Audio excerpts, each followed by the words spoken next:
concerned are you by what the situation Councillor Collier-Carr was describing this morning? I'm very concerned.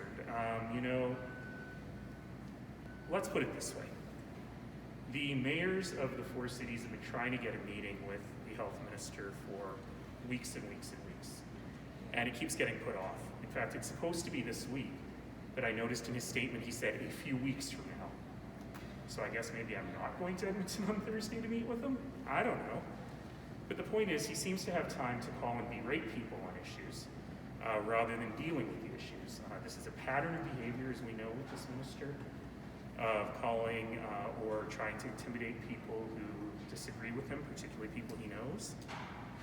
That is beneath him. It was beneath him last week to write a letter that accused me of lying. I don't lie. So fundamentally, how about we deal with the issue instead of trying to intimidate people? And the issue is this. This is a bad idea. Successive PC and NDP health ministers have recognized it's a bad idea. Minister Chandra seems completely unwilling to listen at all to any of the arguments about it.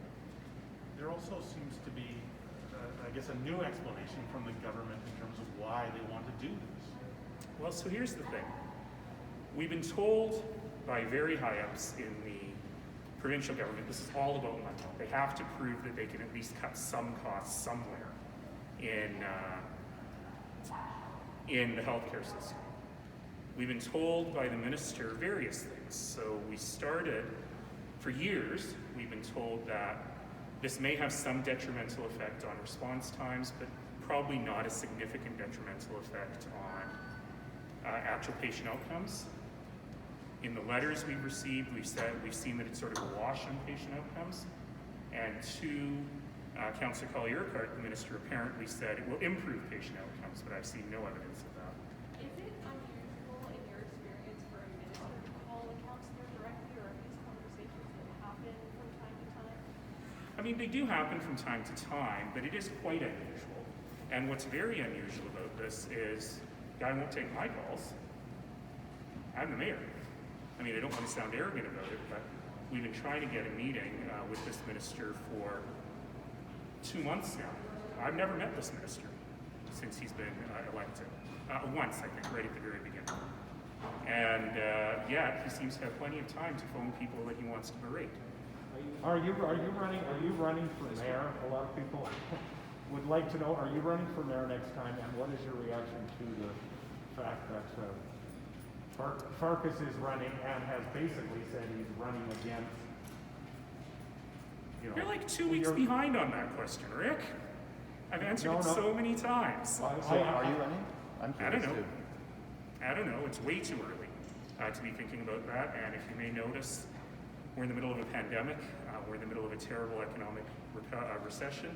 We've got to guide the city through that and into recovery. And I don't mean to be cagey about it, but I'm just being very honest. I have no idea. I haven't had any time to think about it. What do you think? What are your thoughts about the fact that Farkas is running, since he is running sort of against your record, if not against you, because you're on the side. I'm not his political advisor.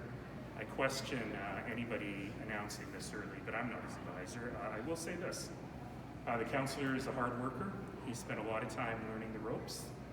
And so now it's to him to put forth his vision for the city and see if citizens agree with it. And as always, I'm always excited when people run for stuff.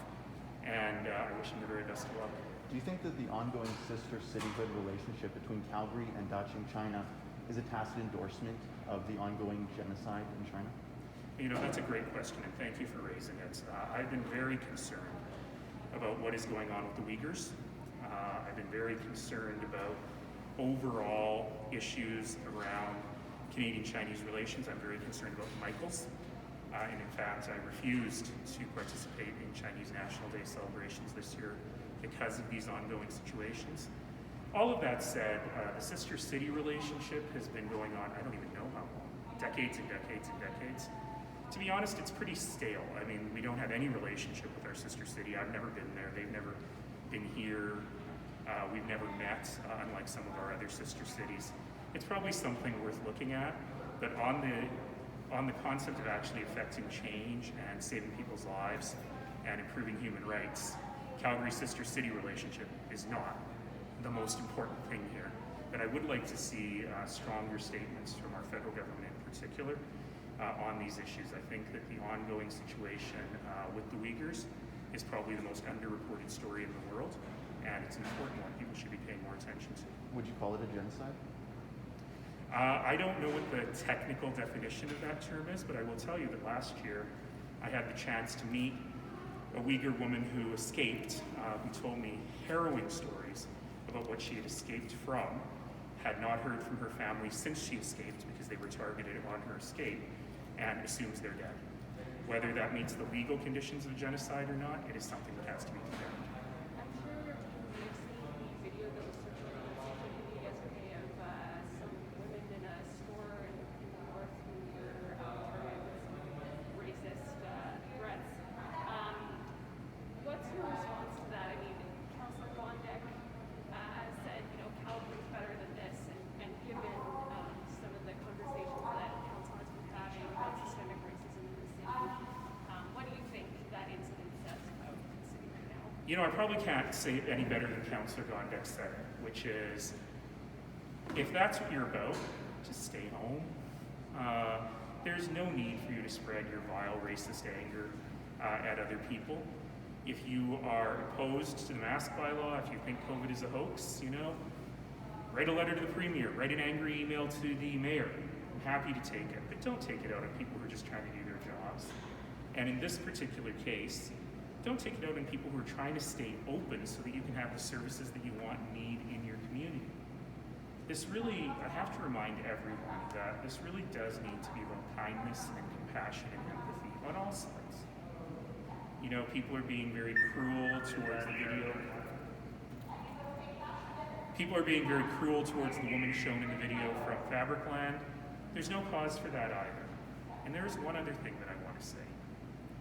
If you are stressed about this, if you are angry, if you are upset, if you're finding that it's difficult for you to function in your everyday life, whichever side that you are on this, there are lots of services available to help you. And I really encourage people to call 211. We need to end the stigma around mental health issues that are being caused by COVID and mental health generally in our community. Call 211, talk to somebody, and this can help you. Because if your anger is such that you are going and yelling at people in a store who are just trying to serve you, or if your anger is, or if your fear is such that you want to lash out against people with whom you disagree, let's see if we can talk that through. Is there anything the city could do when it comes to some businesses? I spoke to a couple of restaurants here downtown. The vast majority of people are compliant, but they're seeing a lot of people who are giving them a lot of trouble for having to wear a mask in there. And is there anything you can do for these businesses, or the city can do for these businesses to help kind of navigate the enforcement and confusion? Ultimately, many businesses, most businesses were in favor of this bylaw so that they could open. But that doesn't mean you have to take it all on yourself. And I would really suggest to business owners to say, look, it's the law. I don't make the law. Talk to your city councilor, talk to your MP, talk to your MLA if you disagree. But in the meantime, as a business, I've got to abide by the law. And I think that that's probably the best line, the best line to use. The fact that we've got these posters in every window, that's all about diffusing this. And I got to tell you that I haven't been out and about that much because I still believe that we should try and restrict our activities as much as we can. But the times that I have been out and about, I haven't seen any problems with compliance. People have been very good about when they get up from the table, they put their mask on to go to the washroom, and I think this stuff really matters. Setting aside the mask issue, the issue of people being targeted on racist statements or having to deal with that kind of abuse in Calgary, I mean, do you think that some people are still saying, I can't believe this happens in Calgary, but do you think we still need to do some more work to acknowledge that this is a real problem in this city as well? Yeah, so much so. And it's getting worse. I wish I could say 10 years into this job, everything's gotten better. But we have to understand that for racialized people trying to live in this community, it's actually worse. It's actually worse than it was 5 years ago. It's worse than it was 10 years ago. It's harder for people to navigate their way through the community without dealing with all of this. And I had to deal with it when I was growing up, and I thought that was way in the past. And now we're seeing racial slurs, we're seeing more open and overt racism in addition. to the systemic racism that we're talking about, and it's just not right. It's not who we are. It's not who we need to be going forward. Why do you think it's worse than 5 or 10 years ago, or how do you see it as worse? It's hard for me to say because I don't inhabit that mind or those shoes. But I got to tell you that social media is so much worse. I put up a Rosh Hashanah Happy New Year post, and there was all kinds of racist and anti-mask crap that people replied to. Just my saying Happy New Year. Why are you speaking a foreign language? Who are you saying Happy New Year to? I mean, it's ridiculous. That never used to happen. And yes, from time to time, you get angry people in stores getting mad at people for the kinds of things that we saw in that liquor store. That's new. It's old, but it's also new. And for me, this is very challenging, and I really don't know what's happening or why it's happening, but I do know it's not right. Mayor, do you know what the federal rapid housing initiative might mean for Calgary? I don't know what it'll mean for Calgary yet, but I'm very, very happy about this announcement. It's the beginning of a major step. You've heard me say before that I believe that Building Back Better post-COVID needs to have a huge focus on making sure people have a decent place to live. And this tranche of money will allow us to acquire land and buildings to build units quickly. I think their goal is 3,000 units across the country. We need 10 times that, to be clear. But this is a great first step and will allow us, hopefully, to purchase some assets at a good discount given the economy now. Have you heard anything about timing in terms of money flowing to individual municipalities? I have not. The announcement was just today, but I did have a chance to talk with Minister Hussain last night, and he was very excited about rapid change here. And you had 2 people, yourself included, around the ring this morning. Do you see a day coming soon where there might be more community meeting? I want to be very fair to my colleagues. I think they've been doing an excellent job managing their work remotely. But, I don't know all of their personal lives. Some of them are seniors, some of them live with immunocompromised people. I don't want to pressure anyone to have to come back. We currently have a system where up to half of council may be in the room with physical distancing in place, and you don't have to wear your mask behind the bar. I've never had more than 3, but I would suggest to council members that if they want to come in, let's see how many want to come. And if fewer than 7 want to come, then we've got plenty of room for them. Or we can do what Councillor Collier does, which is turn her camera on and go on the big screen when she's speaking, so you can feel a little more present. So frankly, I'm in no rush to put a lot of pressure on the councillors to come back. I think we should be modeling good and healthy behavior, but of course, they are welcome to come. Can I just ask another quick question? I'm sorry to jump back to the discussion with the health minister and Councillor. It's okay. Just in a more broader sense, how would you say the dialogue between municipal politicians and the province has been since I guess they were sworn in? It's really gone in waves. At the beginning, it was no good. And I think it's no great punditry to say that when they were first sworn in, they weren't really focused on making friends and finding allies. I will tell you that through COVID, it's been fantastic. We've been having really, really good dialogue with the Premier and myself, with our various administrations. It's gone really, really well. The last couple of weeks, I've seen a couple of bad blips. The 911 thing is a bad blip. Minister Madhu's kind of going after the cities of Calgary and Edmonton in the midst of a very delicate conversation about the future of our community was a bad blip. So it remains to be seen if these are blips or part of a new pattern. All right, thanks everybody.